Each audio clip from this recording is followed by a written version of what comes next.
허환구의 라디오 오늘.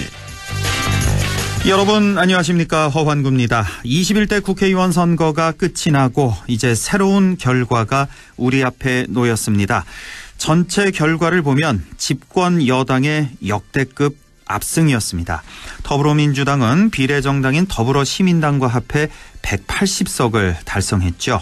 민주화 이후 총선 사상 초유의 대승이었습니다.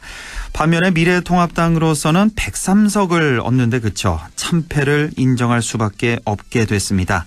하지만 경상북도 우리 지역만을 놓고 보면 미래통합당은 텃밭을 제대로 잘 지켰죠.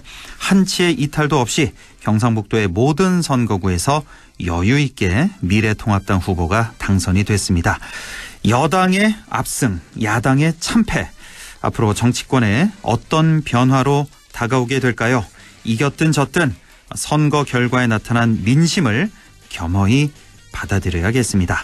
4월 16일 목요일 라디오 오늘 광고 듣고 시작합니다. 사장님, 우리 회사도 검진이지로 바꿔주세요. 이제부터 검진 업무 검진이지, 무료로 쉽지. 검진이지, 검진이지. 직원들도 행복한 게 검진이지, 무료로 쉽지. 편하네. 검진이지. 건강검진 업무가 쉬워지는 무료 솔루션 검진이지. 봄이 오면 활짝 피어나는 것은? 고객을 리스펙하는 쌍용자동차의 마음. 쌍용자동차 SUV 전차종 구매 시 최대 6% 할인 또는 60개월 무이자 할부 혜택이 활짝 피어납니다. 누리세요. 혜택의 계절. 4월 한 달 쌍용자동차 전 시장에서. 맑은 공기가 집 안으로 들어오니까 청정, 나쁜 공기를 집 밖으로 내보내니까 환기. 공기청정과 환기를 동시에 하니까 청정환기. 이제 창문 닫고 환기하세요. 청정환기 시스템을 나비앤하우스에서 만나보세요. 경동 나비엔. 알러지엔 지르텍.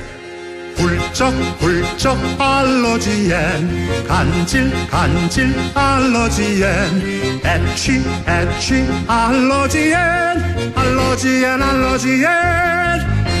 알러지엔 지르텍. 하루 한 알 지르텍. 약국에서 찾으세요. 드라이브스루 다음 손님.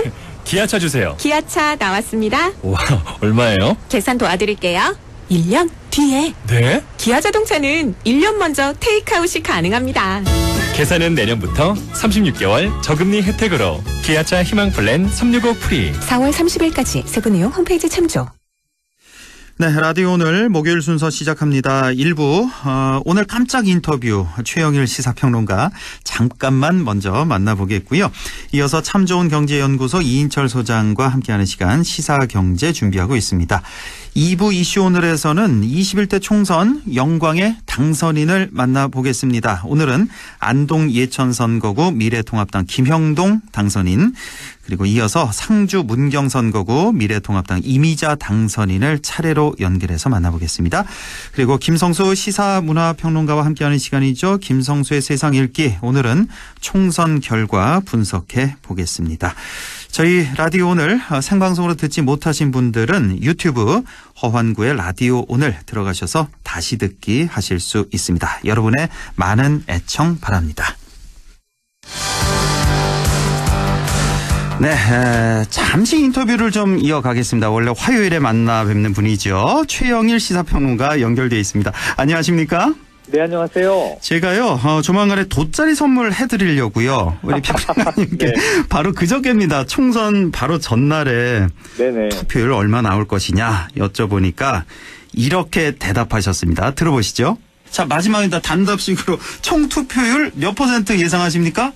전 60% 중반대 보고 있고요. 중반까지나요? 예, 지금 방송에서 그 배팅이 지금 막 이루어지고 있는데 예. 저는 제 출생연도에 배팅을 해서 예. 66%를 한번 알겠습니다. 24시간 후에 확인을 할 수. 자, 어떻게 이렇게 정확히 맞추셨습니까? 그러니까 네네. 저희 투표 날에도 제가 연락 드렸었잖아요. 네, 그러니까 맞습니다. 66% 조금 넘을 것 같아요. 이렇게 저한테 네네. 말씀해 주셨는데 정확히 66.2%를 맞추셨습니다. 예, 그러게요. 예, 자, 이게 그거 뭐 흔히 우리가 예.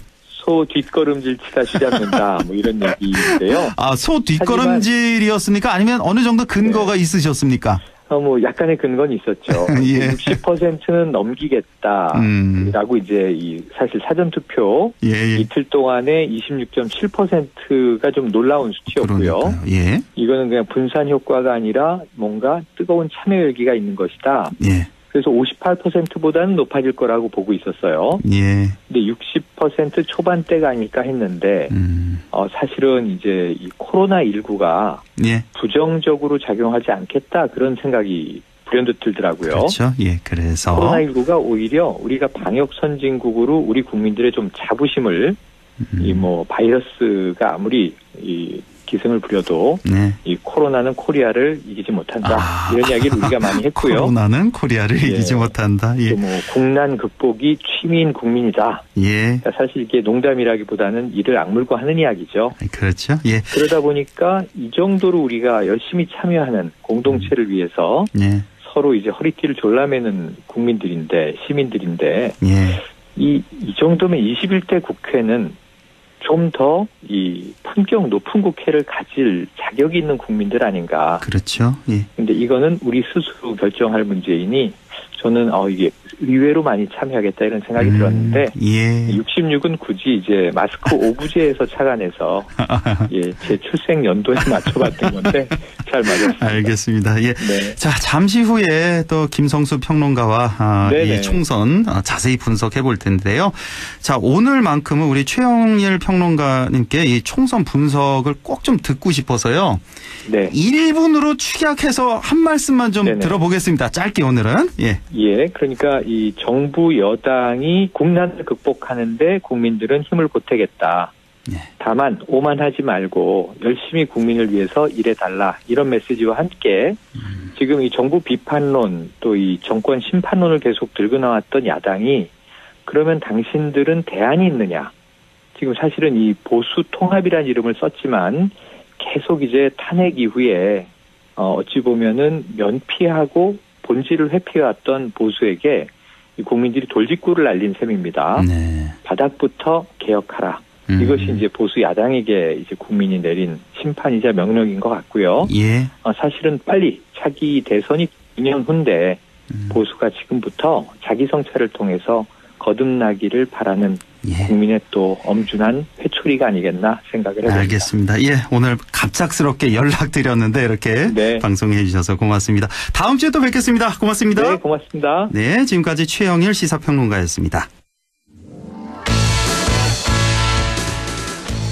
네, 이인철의 시사경제, 경제 이슈 짚어봅니다. 참 좋은 경제연구소 이인철 소장과 함께합니다. 안녕하십니까? 네, 안녕하세요. 네, 총선 얘기는 잠시 후에 또 하도록 하고 경제 소식 알아보겠습니다. 자, 총선이 끝나자마자 바로 하루 만에 정부가 긴급 재난지원금 지급을 위한 추경 예산안을 국회에 제출했다고요? 그렇습니다. 지금 여당이 총선에서 압승했습니다만 정부는 오늘 국무회의를 열고 2차 추경안 의결을 했습니다. 국회에 제출했는데요. 예. 정부는 일단 소득하위 70% 가구에 긴급 재난지원금을 지급하기 위해서 총 7조 6천억 원 규모의 추경 예산안을 의결을 한 겁니다. 네. 현 정부 들어 5번째이고 올 들어 2번째죠. 그리고 이번 2차 추경은 원포인트 이 긴급 재난지원금만을 위한 추경입니다. 이전에 있는 정부안과 조금 달라진 게 있다면 규모가 네. 좀 늘어났습니다. 예. 좀 전에 9조 1천억 원 수준이던 긴급 재난지원금 총 규모가 예. 9조 7천억 원. 아, 6천억 그러니까 종전보다 한 6천억 원 증액이 된 거죠. 예. 근데 당초 이제 중앙정부와 지자체 부담 8대 2라고 했기 때문에 예. 지자체 부담 2조 1천억 원을 제외하고 7조 6천억 원을 이제 추경안에 편성을 한 겁니다. 네. 정부는 가능하면 별도로 이 적자국채 발행하지 않고 예산 조정이나 기금 등을 활용해서 지원을 마련하겠다라고 밝히고 있습니다. 그렇군요. 오롯이 이번에 이제 긴급 재난지원금만을 위한 추경을 국회에 제출을 한 건데 기존에 알려진 안에서 조금 수정을 했네요. 그러니까 어떤 제한을 뒀네요. 보니까 그렇습니다. 재산세 과세표준 합산 금액이 9억 원 초과 또는 금융소득이 연 2천만 원 이상인 가구는 제외를 한다고요? 맞습니다. 이 소득하위 70% 기준이 도대체 뭐냐, 그리고 고액자산가 컷오프 기준은 뭐냐, 이게 발표가 된 겁니다. 네.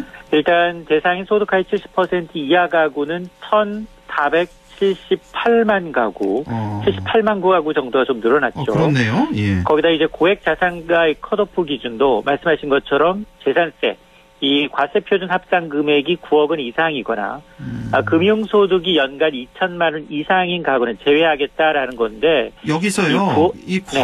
재산세 과세 표준 금액이 9억 원 초과라는 게 이게 어느 정도 됩니까? 주택을 예로 들자면은 이게 이제 종부세 공제 기준 9억 원과 일치하는데요. 이 9억 원이라는 게 뭐냐? 이게 예를 들어서 과세 표준이기 때문에 공시가격으로 한다면 약 15억 원 정도 수준이고요. 또 시세로 따진다면 약 20억 원에서 22억 원 정도 집입니다. 그러니까 주택 소유자 예를 들어 시세로 20억 원 정도, 공시가격 15억 원 정도 이상 되는 주택을 가진 사람은 제외된다? 맞습니다. 현재 종부세를 내고 있는 사람은 제외하겠다라는 거고요. 또 연간 금융소득이 2천만 원 이상이라고 했는데 이러면 이제 금융소득 분리과세 대상자인데 이게 2018년 3년 만기 정기 예금 이자율이 연 1.6%라고 가정하게 되면 현재 약 12억 5천만 원 정도 예금을 보유하고 있다. 라면 이제 분리과세 대상자이기 때문에 제외가 되는 겁니다. 여기 금융소득이라 하면 뭐 이자소득, 배당소득 이런 걸 다 합산한 거죠? 그렇습니다. 그래서 뭐 물론 뭐 지원 금액은 앞서 발표했던 대로 4인 가구 이상은 100만 원, 이제 3인 가구는 80, 2인 가구는 60, 이런 가구는 40은 변함이 없지만 일단 이 국회 논의 과정에서 보편적 복지로 바뀔 가능성이 있죠. 왜냐하면 여야가 모두 이 보편적 복지로 이제 주장을 했기 때문에 특히나 이제 이 여당의 경우에는 4인 가구라면 하위 70% 기준을 두지 말고 전 가구의 주자라는 거였고 또 야당 역시 1인당 전 국민에게 50만 원 지급하자라는 아니었기 때문에 절충안으로 이렇게 이제 이 개별 핀셋이 아닌 대상자를 구별하는 게 아닌 전 국민을 대상으로 이제 이 긴급재난지원금을 지원하는 방안도 논의가 될 수 있는 상황입니다. 지금 여야에서는 보편 지급 모든 국민에게 지급하자라고 압박을 넣고 있는데 홍남기 경제부총리 같은 경우는 아니다. 선별 지급 70% 정도만 지급하겠다. 이렇게 노력하겠다라고 밝히고 있는 상황인데 어떻게 결론 날는지 한번 지켜보겠습니다. 자, IMF가요. 얼마 전에 세계 경제 전망 보고서를 내놨는데 이 코로나19 영향으로 올해 세계 경제가 대공황 이후 최악의 경기 침체를 겪을 것이다. 이렇게 전망을 내놨다고요? 그렇습니다. 지금 사실은 우리가 코로나 선거를 치르는 동안 이 코로나19에 대한 우려는 더 커지고 있는 양상인데요. 이 국제통화기금 IMF가 올해 세계 경제 성장률 전망치를 마이너스 3.0%로 낮췄는데 지난 1월만 하더라도 플러스 3.3이었습니다. 한꺼번에 6.3%포인트를 낮춘 건데요. 이건 세계 경제 성장률이죠. 전 세계. 플러스 3.3이었는데 이거를 마이너스 3.0으로. 그래서 이게 어느 정도 수준이냐. 2차 오일 쇼크 당시 1980년도 그 당시가 마이너스 2.1이었으니까 그 당시보다도 더 악화된 거고 글로벌 금융위기 직후가 2009년이었는데 당시에 마이너스 0.1%였습니다. 그러니까 미국의 1930년대 대공황 이후 코로나19로 인한 충격은 90년 만에 최악이다라는 겁니다. 이 코로나 사태로 인해서 세계 경제가 얼마나 후퇴하고 있느냐. 올해와 내년도 전 세계 국내 총생산 GDP를 보게 되면 손실분만 9조 달러인데 이게 세계 3위, 4위 경제대국 일본과 독일의 경제 규모를 합친 것보다 더 많은 것이 코로나 때문에 허공으로 사라졌다라는 겁니다. 다만 이제 IMF는 코로나 팬데믹은 2분기 중에 정점을 찍고 점차 누그러질 것이다라고 이제 보고 있는데요. 이번에 이제 국가별로 좀 보게 되면 선진국 가운데 올해 성장률을 보니까 미국이 마이너스 5.9, 일본이 마이너스 5.2, 영국, 독일 모두 5%가 넘습니다. 이탈리아는 마이너스 9.1%로 전망을 하고 있는데요. 신흥국 가운데 중국, 인도를 제외하고 대부분 마이너스 성장을 점치고 있습니다. 그렇군요. 대부분의 선진국들 다 마이너스 5% 성장 이하로 이렇게 마이너스 성장할 것이다라는 전망이 있는데 우리나라에 대한 어떤 경제 전망도 내놨잖아요. 어떻게 나왔습니까? 그렇습니다. 한국 경제도 올해 마이너스 성장이 불가피하다라고 봤습니다. IMF는 올해 우리나라의 성장률 전망치는 마이너스 1.2%로 제시했는데요. 예. 당초 1월만 하더라도 플러스 2.2였으니까 한꺼번에 3.4%포인트 낮춘 겁니다. 예. 이 투자은행이 아닌 국제기구 가운데 올해 우리나라 마이너스 성장 전망은 IMF가 처음인데요. 우리 경제가 마이너스 성장을 한 건 예전에 2번밖에 없습니다. 2차 오일 쇼크였던 1980년대 당시에 예. 마이너스 1.6%였고요. 예. IMF 외환위기 당시 1998년도 당시에 마이너스 5.1% 두 차례밖에 없습니다. 근데 이제 문제는 뭐냐, 이 코로나 이 팬데믹과 국가 간 봉쇄 조치가 더 길어지게 되면 그다음부터는 기업들이 줄도산합니다. 예. 결국 실업이 장기화돼서 이 공포가 확산될 수밖에 없는 상황인데요. 다만 이제 기대를 걸고 있는 건 내년입니다. IMF는 내년 한국 경제는 플러스 3.4% 빠른 회복세를 볼 수 있다라고 내다보고 있습니다. 예, 기저 효과가 또 발동할 테니까요. 자, 그동안 반도체가 우리 수출의 버팀목이 돼 주었는데 예상대로 코로나의 영향으로 이달 수출이 큰 폭으로 줄었다고요? 그렇습니다. 그동안 잘 버텨왔던 이 수출, 그러나 이제 4월 들어서 감소세가 커지면서 수출 절벽에 대한 우려가 나오고 있는데요. 관세청의 통계를 보니까 이달 1일부터 10월까지 수출은 122억 달러, 1년 전과 비교하면 18.6%가 줄었습니다. 네. 자, 이러한 추세로라면 이달 수출, 월간 수출은 400달러를 밑돌 가능성이 있는데요. 지금 뭐 유가락으로 석유 제품 수출은 1년 전에 비해서 48% 반토막이 났고요. 예. 자동차 부품이 32% 줄었고 무선 통신기기 23% 감소했습니다. 그리고 우리나라 수출의 20%를 차지하죠. 그동안 수출을 떠받쳐온 1위 품목 반도체마저 마이너스 1.5% 감소세로 돌아섰다라는 겁니다. 예. 문제는 전망도 좀 불투명한데요. 지금 팬데믹이 진정되지 않고 있어서 지금 대다수 해외 공장들이 문을 닫고 있는 상황입니다. 그러다 보니 이제 5월, 6월 진정된다 하더라도 수출이 V자형 반등을 가능성은 상당히 좀 낮아 보인다라는 분석입니다. 그렇군요. 자, 현대차가 동남아 시장에서 처음으로 일본 자동차보다 많이 팔린 것으로 나타났다고요? 그렇습니다. 지금 현대차가 올해 1분기 성적을 보니까 이 베트남 시장에서 1위를 기록했는데요. 베트남에서 석 달 동안 15,000여 대 자동차를 판매해서 그동안 부동의 1위였던 토요타가 13,000여 대, 한 1,600여 대 차이로 현대차가 1위를 차지한 겁니다. 예. 사실 그 일본 자동차가 장악하고 있는 동남아 시장에서 분기 판매 1위를 기록한 건 이번이 처음인데요. 물론 현대차도 1분기 판매량은 1년 전과 비교하면 8%가량 줄었지만 토요타는 무려 같은 기간 28% 감소한 것이 영향을 미쳤습니다. 근데 아마 동남아 여행해 보신 분들은 일본 자동차들은 거의 널려 있습니다. 그렇습니다. 예. 조기에 진출해서 시장을 거의 독과점하고 있는 형태인데요. 예. 인도네시아만 하더라도 일본의 토요타, 혼다, 미쓰비시, 스즈키 5개 일본 업체 시장 점유율이 신차 판매 기준 90%입니다. 10대 가운데 9대가 일본 차일 정도로 시장을 장악하고 있는데 예. 그 와중에 베트남 시장에서 1위를 했다는 건 굉장히 의미 있는 진출로 지금 여겨지고 있습니다. 이번에 이제 베트남 시장에서 일본을 제쳤고 인도네시아 자동차 시장이 상당히 큰 걸로 알고 있는데 여기도 좀 더 분발을 했으면 좋겠네요. 자, 참 좋은 경제연구소 이인철 소장과 함께했습니다. 고맙습니다. 네, 고맙습니다. 네, 라디오 오늘 잠시 후 2부에서 총선 당선인들 만나보겠습니다.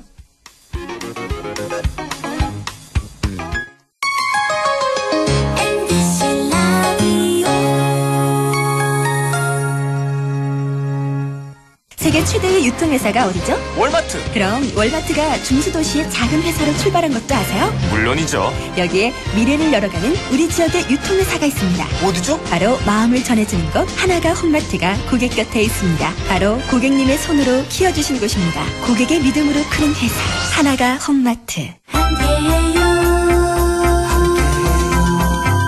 좋은 세상.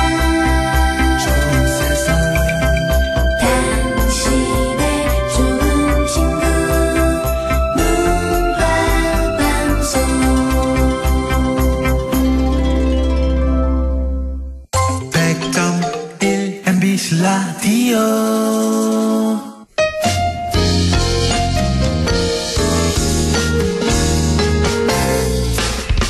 지금 여러분께서는 안동 MBC 시사정보 프로그램 허환구의 라디오 오늘을 듣고 계십니다. 저는 사생결담 강지혜입니다.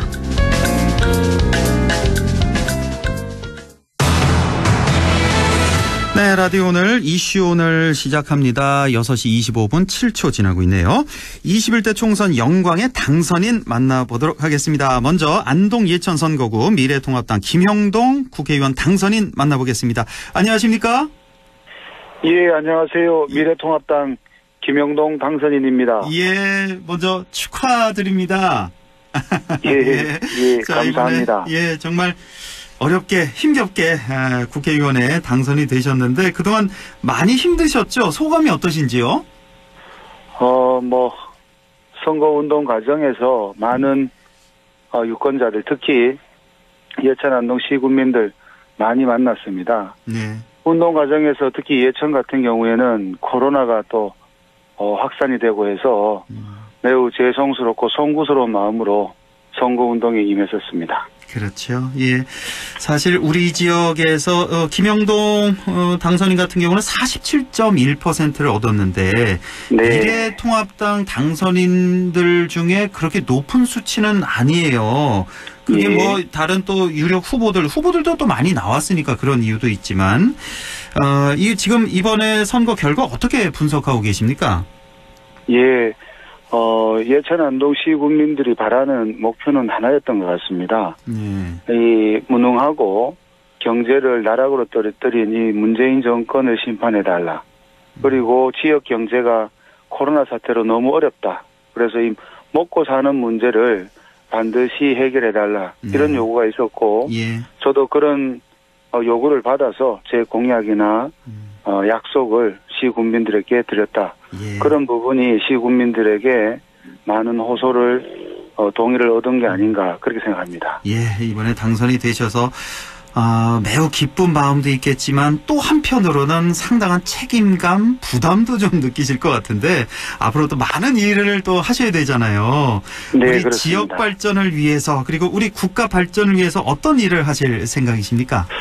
특히 지역에서는 청년들의 일자리 문제가 심각해 보였습니다. 청년들이 안동, 예천 안동을 떠나서 외지에 가서 일자리를 구해야 되는 실정을 여실히 눈으로 확인할 수 있었습니다. 청년들의 일자리 문제를 최우선으로 해결할 수 있도록 최선을 다하겠습니다. 최우선은 역시 일자리군요.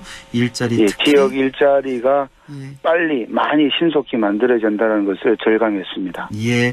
자, 이번 선거에서 미래통합당 이 전체적으로 봐서는 무척 아쉬운 성적을 냈잖아요. 지금 뭐 참패를 했는데 전국적으로 보면 앞으로 뭐 여러 변화도 좀 예상이 되는데 미래통합당 전체적으로 이렇게 성적이 부진했던 이유, 그 원인 분석 어떻게 하고 계십니까?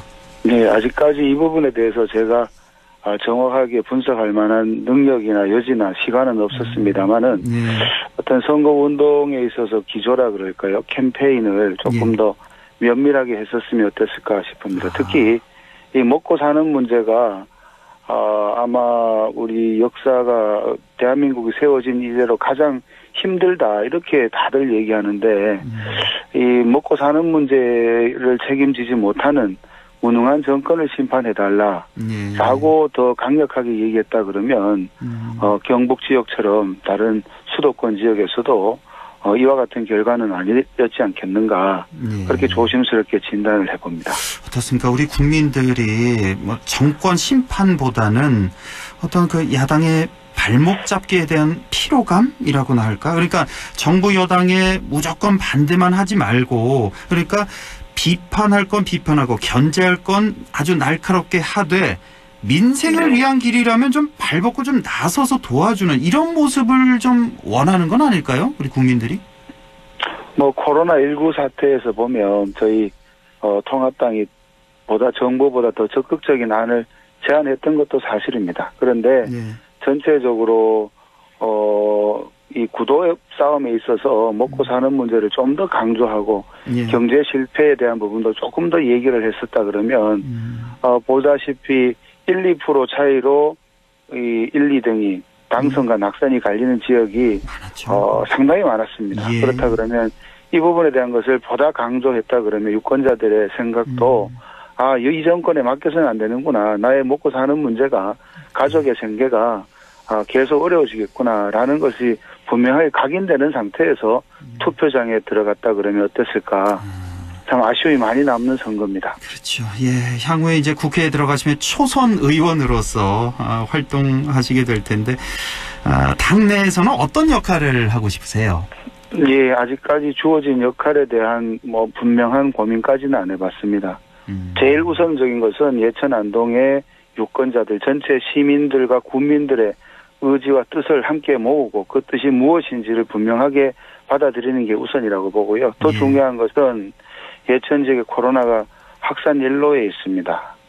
그분들과 함께 코로나 퇴치 극복하는 데 있어가지고 저도 최선을 다해볼 그런 각오를 가지고 있습니다. 자, 함께 이 레이스를 뛰었던 다른 후보들, 이삼굴, 권택기, 권오을 후보 등등에게 한 말씀 방송을 빌려서 좀 해주시죠. 아직까지 일일이 찾아뵈야 되는데 그러지 못해서 죄송하고 곧 찾아뵙고 인사를 올리고 많은 가르침 그리고 좋은 공약들은 함께 추진해서 예천 안동 전체 시군민들의 삶을 더 낫게 하는 데 있어서 힘을 보태 주십사. 저도 미력이지만 함께 하겠다. 그렇게 말씀을 올릴 그런 작정입니다. 우리 지역 유권자들이 김영동 당선인님의 그런 자세를 좀 높이 평가한 것 같아요. 배우려고 하는 자세, 남을 인정하는 자세. 그랬던 것 같습니다. 자, 마지막으로 지역 유권자 여러분들에게도 좀 감사의 말씀 부탁드립니다. 네. 어려운 상황에서도 그리고 코로나라는 아주 전대미문의 질병이 이렇게 퍼지는 상황에서도 어려운 상황에서도 저에게 작은 희망을 격려를 보내주신 모든 시군민들에게 다시 한번 머리 숙여 감사드립니다. 공약한 것은 실천하고 예천 안동 시군민의 뜻과 성원에 맞춰서 저도 의정 활동을 펼치겠습니다. 감사합니다. 다시 한번 감사드립니다. 앞으로 의정 활동하시면서 좀 이슈가 있을 때마다 좀 저희 프로그램 자주 좀 연결해서 우리 지역민과 자주 이렇게 소통하는 그런 모습 기대하겠고요. 예, 알겠습니다. 다음 선거에서는 22대 국회의원 선거 나가실지 모르겠는데 수도권에 나가서도 당선될 수 있을 정도로 그런 큰 정치인이 되시기를 제가 기대를 하겠습니다. 오늘 말씀 고맙습니다. 하겠습니다. 감사합니다. 감사합니다. 지금까지 안동 예천 선거구 미래통합당 김형동 당선인을 만나봤고요. 바로 이어서 이번엔 상주 문경 선거구로 가보겠습니다. 미래통합당 이미자 국회의원 당선인 연결합니다. 안녕하십니까? 네, 안녕하세요. 예, 축하드립니다. 고맙습니다. 전체적으로 이번 선거 어떠셨어요? 많이 힘들었죠. 예. 많이 힘드시긴 했지만 그래도 64.8%를 득표하셔서 상당히 여유 있게 이렇게 당선이 되셨는데 앞으로 또 많은 일을 하셔야 될 것 같습니다. 초선 4년간의 초선 경험도 있으시고 이제 재선 의원으로서 또 무게감이 또 다르시잖아요. 아무래도 앞으로 지역 발전을 위해서 우리 나라 발전을 위해서 어떤 일을 하실 생각이신가요? 우선적으로 우리 상주 문경의 하악과 통합이 절실하다고 생각되고요. 상주와 문경은 예로부터 이제 하나의 고을로서 같은 생활권과 문화권을 공유하고 있는 형제 자매 도시입니다. 이번 이제 4.15 총선과 상주시장 재선거가 같이 치러졌는데요. 상주 시민 여러분께서는 미래통합당 강영석 후보를 선택해 주셨습니다. 정말 감사드립니다. 새로 선출된 상주시장님과 문경시장님 그리고 또 상주와 문경의 훌륭하신 시도위원들과 함께 우리 상주 문경의 상생협력 화학과 통합을 위한 발전협의체를 구성해가지고 문경과 상주의 새로운 발전 로드맵을 제시하도록 하겠습니다. 우리 상주 문경 시민 여러분들도 정말 간절히 원할 겁니다. 자, 이번에 함께 경쟁했던 후보들께도 혹시 하실 말씀이 있다면요?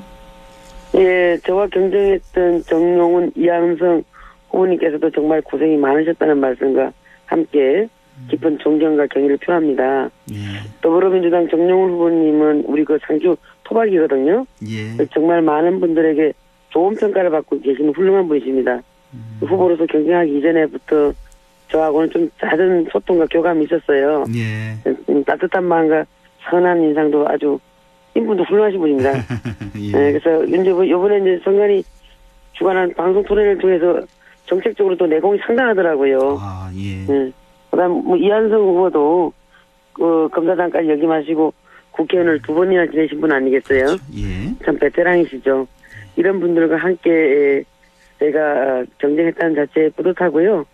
또 정영훈 이한성 후보님께서 제안해 주셨던 다양한 지역발전 방안에 대해서도 저도 함께 고민하고 수용할 것들은 또 가감히 수용하고 그렇게 하도록 하겠습니다. 예, 이번에 이미자 의원께서는 당선되셨지만 미래통합당 전체적으로 봐서는 정말 역대급 참패를 했단 말이에요.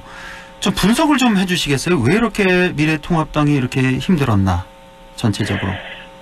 정말 우리 보수정당 역사상 가장 뼈아픈 선거가 아니었나 싶습니다. 예. 또한 이제 국민의 선택인 것을 우리가 이제 인정해야 되겠죠.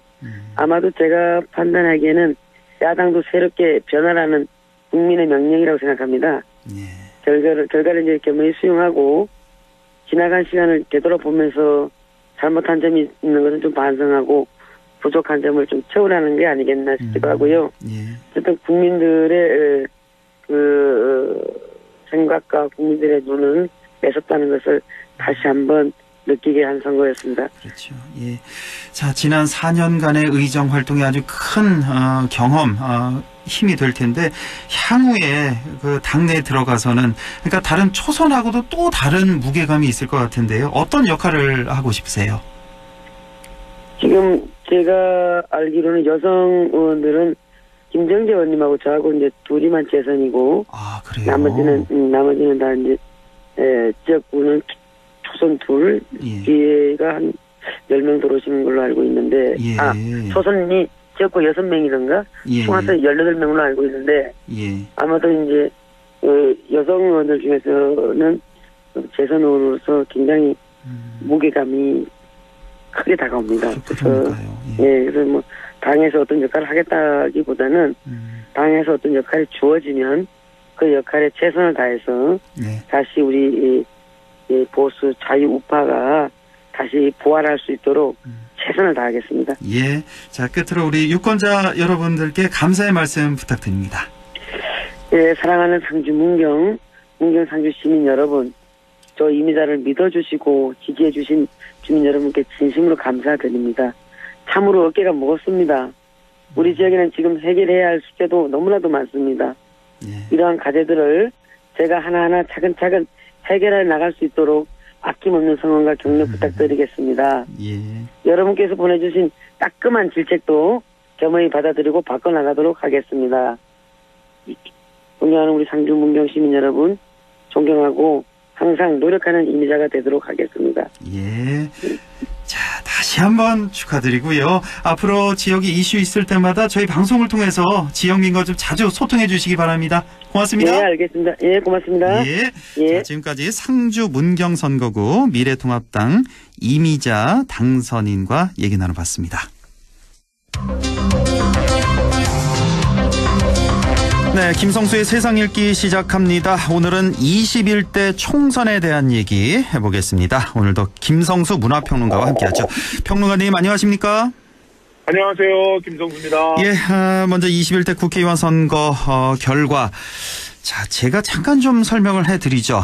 민주당이 그러니까 비례까지 합해서 180, 통합당이 103, 정의당 6, 국민의당 3, 열린민주당 셋 이렇게 차지를 했습니다. 무소속이 이제 5석을 얻었고, 자, 전체적으로 어떻게 보셨습니까, 이번 선거? 일단 이번 선거는 정권에 대한 어떤 신뢰와 안정을 부여한 그런 선거였다, 이렇게 볼 수가 있고요.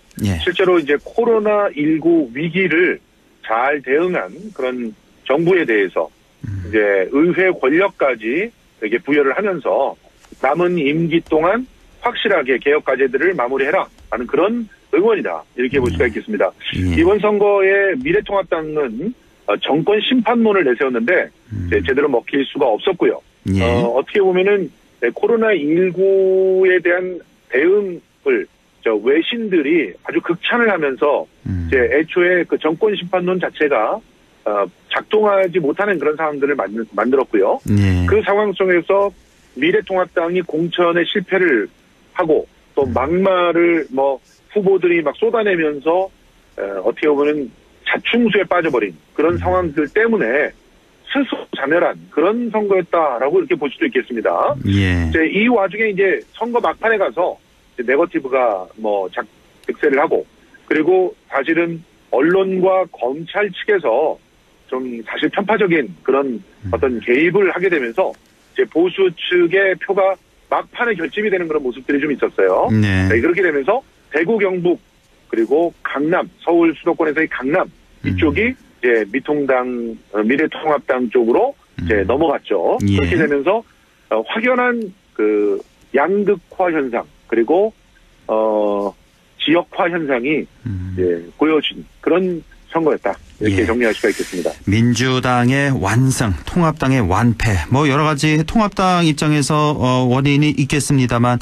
전체적으로 봐서 선거 전략, 공천 실패, 마지막에 또 막말 파동까지 이렇게 원인을 짚어주셨는데 그 코로나 말씀을 해주셨는데 사실 그런 것 같아요. 이 선거 전략이라는 게 코로나 전 세계가 인정을 하는데 잘하고 있다고. 근데 코로나 대책 완전히 실패했다고 하고 뭐 기타 등등 뭐 탄핵 발언도 있었고 선거 전략 자체가 이게 좀 잘못 맞춘 거 아니냐, 방향성이.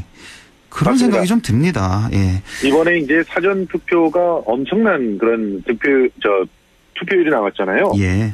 무려 26.69%니까 거의 27% 정도의 네, 사전투표가 나왔는데 이 사전투표는 사실상 젊은 세대의 그 어르신들을 향한 분노의 투표였다, 이렇게 볼 수가 있어요. 예. 왜냐면은 지금 그 의회를 나름대로 이렇게 균형을 맞춰서 표를 이렇게 줬지만 사실상 그 어떤 법안도 통과되지 못하게 발목을 잡는 그런 야권 때문에 가장 최악의 국회가 만들어졌잖아요. 예. 이런 모습들을 보면서 젊은 층에서는 지금 변화하지 않는 그런 그 정치권의 모습에 염증을 느끼고 있었거든요. 예.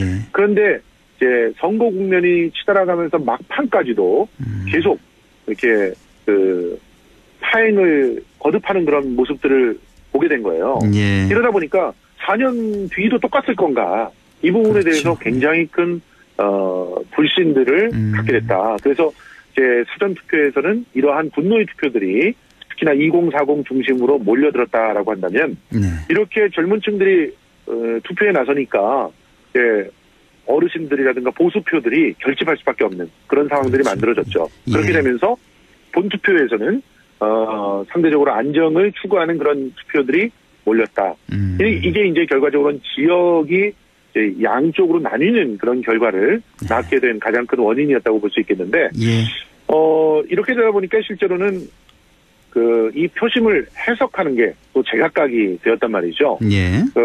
뭐 지금 서울의 강남 3구라든가, 그리고 또 이제 대구 경북에서는 정권 심판의 그 어떤 목소리가 뭉쳤다, 이렇게 분석을 하시는 분들이 계신데, 사실은 거의 전 지역이 경합이라고 할 만큼 국민들의 어떤 마음은 어느 한쪽에 몰아주지는 않았습니다. 그렇습니다. 그런데 다만 지금 상대적으로 이 정권이 일을 좀 하게 하자, 더군다나 위기 상황 아니냐, 그리고 이 위기를 기회로 만들어야 될 그런 시기가 아니냐, 그러니 정부가 이 일을 하는 데는 좀 힘을 보태줘야 되겠다라는 그런 움직임들이 좀 더 이겼다, 이렇게 볼 수가 있거든요. 예. 그러면 지금 이제 상대적으로 지금 정부에 대해서 불만을 갖고 있는 그런 정치 세력이라고 해도 할 일은 하게끔 해주면서, 그러면서 바른 길로 갈 수 있게 따끔하게 지침을 내리는 그런 작전,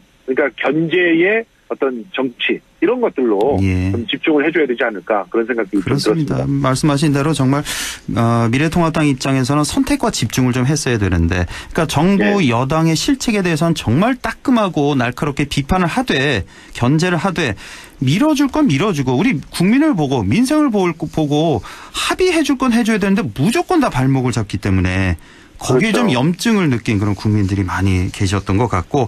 자, 그럼 우리 지역을 좀 보죠. 대구, 경북. 이번에는 대구 같은 경우는 투표율이 좀 상대적으로 낮은 지역이었는데 이번에는 좀 달랐어요. 꽤 높았고, 경북도 마찬가지로 꽤 높았죠, 이번에는. 그러니까 이게 어떤 상황이었냐면 지금 대구 같은 경우는 지난 그 총선에 비해서 12% 이상이 높아졌고요. 엄청난 겁니다, 이거는. 그렇네요. 예. 총선에서 12% 이상이 갑자기 높아진다. 예. 도대체 무슨 일이 벌어졌느냐 이거죠. 그리고 이제, 경북 같은 경우도 지난 총선은 이례적으로 전국 평균보다 투표율이 낮았어요. 그거는 상당한 불만들이 있었다라고 하는 얘기거든요. 그냥 정치권 하는 거, 꼴도 보기 싫다. 이런 마음이었던 거예요. 예. 그런데 이번에는, 그 총선에 비해서 상당히 높은, 거의 10% 가까이 이제, 투표율이 올라가는 그런 모습을 보였단 말이죠. 예. 그러면 전반적으로 대구 경북에서는 투표를 통해서 우리들의 의지를 좀 보여줘야 되겠다라는 그런, 일종의, 목소리를 내는 투표가 있었다. 이렇게 볼 수 있는데, 가만히 들여다보면은, 특히 대구 경북 지역에서 뭔가 변화의 모습들이 많이 보였다는 거예요. 네. 실제로 물갈이들이 굉장히 많이 됐어요. 아, 그리고 그렇습니까?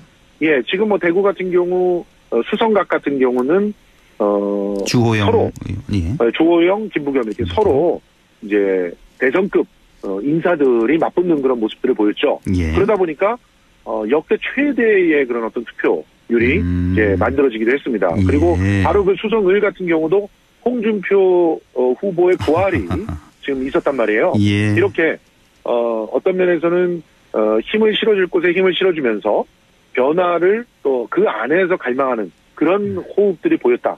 그래서 이런 변화와 균형을 서로가 추구하는 그런 그 세력들이 일거에 몰려 나와서 어떻게 보면은 황금 분할이 이루어졌다 이렇게 볼 수가 있겠습니다. 그런데 결과는 전부 미통당이 석권한 걸로 보였잖아요. 그렇습니다. 그렇지만 그 속 사정을 들여다보면 그렇지 않아요. 실제로 뭐 도시와 또 그 아직까지 덜 개발된 곳의 어떤 그 갈등들이라든가 그리고 젊은 층과 어르신들의 갈등들이라든가 이런 것들이 굉장히 강력하게 대립된 형태로 나타났는데 이런 부분들을 치유를 해줘야 되겠다라는 생각이 들었고요. 그리고 특히 대구 경북 지역은 상대적으로 코로나19의 피해가 극심하지 않았습니까? 그렇습니다. 그런데 이 극심한 피해에 대한 몸부림, 우리를 봐달라라고 하는 그런 외침, 이런 것들도 이제 투표에 더 이제 몰두하게 했던 그런 하나의 원인이 되지 않았나 이렇게 살펴볼 수 있습니다. 예. 지금 대구 경북 같은 경우는 모두 25개 지역구가 있는데 여기 이제 24곳 미래통합당이 싹쓸이를 했고 말씀하신 대로 수성을에서 무소속으로 나온 홍준표 후보가 이제 당선이 됐고요. 자, 이렇게 됐는데 범진보 진영 또 범보수 진영의 의석수를 보면 앞으로 21대 국회 어떤 모습을 예상할 수 있을까요? 자, 이제는 180석 이상을 범진보 진영이 가져갔거든요. 열린민주당이랑 정의당까지 합하면은 거의 190석에 육박합니다. 예, 이렇게 되니까 이제 이전에 보였던 보이콧 국회는 못합니다. 보이콧하면 그냥 따로 패스트트랙에 올려서 다 통과시켜버리면 끝나는 거거든요. 예. 그러니까 이제는 정말 정치력이 필요합니다. 실력 있는 컨텐츠를 가지고 협상을 하는 정치를 만들어야 대구 경북 지역에 뭔가 희망이 생길 수가 있습니다. 그리고 지금 연전 연패한 거잖아요. 예. 2014년 이후에 4연패를 했습니다. 예. 4연패를 하면서 지역당으로 쪼그라든 미래통합당이 비전을 제시해 줄 수 있는 그런 능력을 키워야 되는데 그런 능력을 어떻게 키울 것인가. 일단은 당대표 물러나게 됐죠. 그리고 대규모 물갈이들이 더 있어야 될 것입니다. 그런 절치부심의 그런 쇄신의 모습들을 보이면서 지역민들의 열망을 담아내지 않으면 안 된다.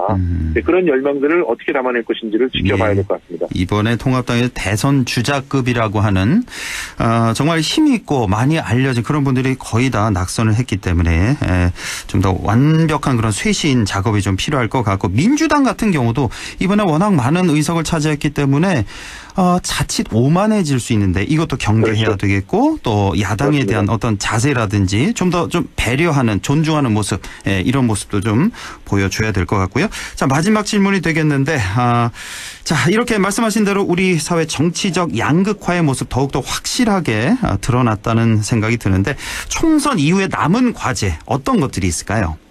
누더기가 돼버린 연동형 비례대표제 어떻게든 되살려야 됩니다. 이번에 만약 위성정당이 만들어지지 않았다면 상대적으로 소수 정당들에게 의석이 꽤 많이 돌아가는 선거가 될 수가 있었어요. 그런데 선관위에서 애초에 미래통합당의 위성정당을 허락해 주면서 급격히 위성정당 쪽의 어떤 흐름들로 재편이 되는 그런 모습들이 보였단 말이죠. 이제 이런 것들을 이제 다시 소수의 목소리가 제대로 들어갈 수 있는 그런 선거구제로 만들어야 되고 또 선거법이 지금 결과적으로는 말하는 선거, 정책 선거를 갖다가 가로막고 오히려 진영 선거를 이렇게 부추긴 그런 면들이 있었는데요. 그런 것들도 반드시 고쳐야 될 그런 숙제라고 볼 수 있고 특히 검찰 개혁과 언론 개혁, 시대의 과제들을 성실하게 수행하라고 하는 그런 명령을 받아야 될 것 같고요. 코로나19 위기부터 잘 극복하는 그런 지혜로운 대안들을 먼저 만들어야 될 것 같습니다. 너무나 많네요. 코로나 위기 극복 이게 제일 과제가 되겠고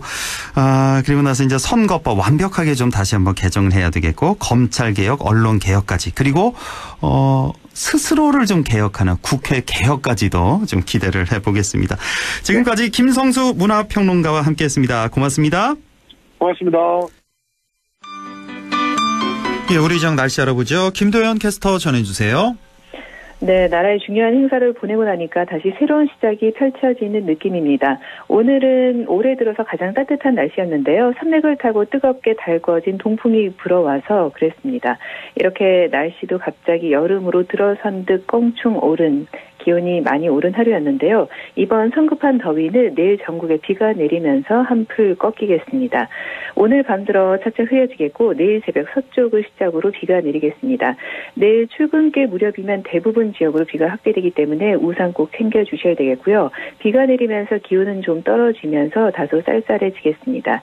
벼락을 동반한 요란한 비가 내리겠는데요. 예상되는 비의 양은 10에서 40mm 정도 예상됩니다. 주말 사이에도 곳곳에 비가 내리겠고요. 일요일까지 이렇게 궂은 날씨가 이어지다가 다음 주에는 다시 맑은 날이 펼쳐지겠습니다. 미세먼지 농도는 38 마이크로그램에서 좋음에서 보통 수준으로 나와 있습니다. 내일 기온입니다. 문경, 예천, 청송, 영양이 아침이 7도, 한낮에 15도 나와 있고요. 안동, 상주가 8도에서 17도 분포, 영주공항 6도에서 16도, 의성이 7도에서 18도 분포 예상됩니다. 봉화 현재 기온은 어제 시간보다 1도 낮은 14도, 습도는 45%입니다. 날씨였습니다.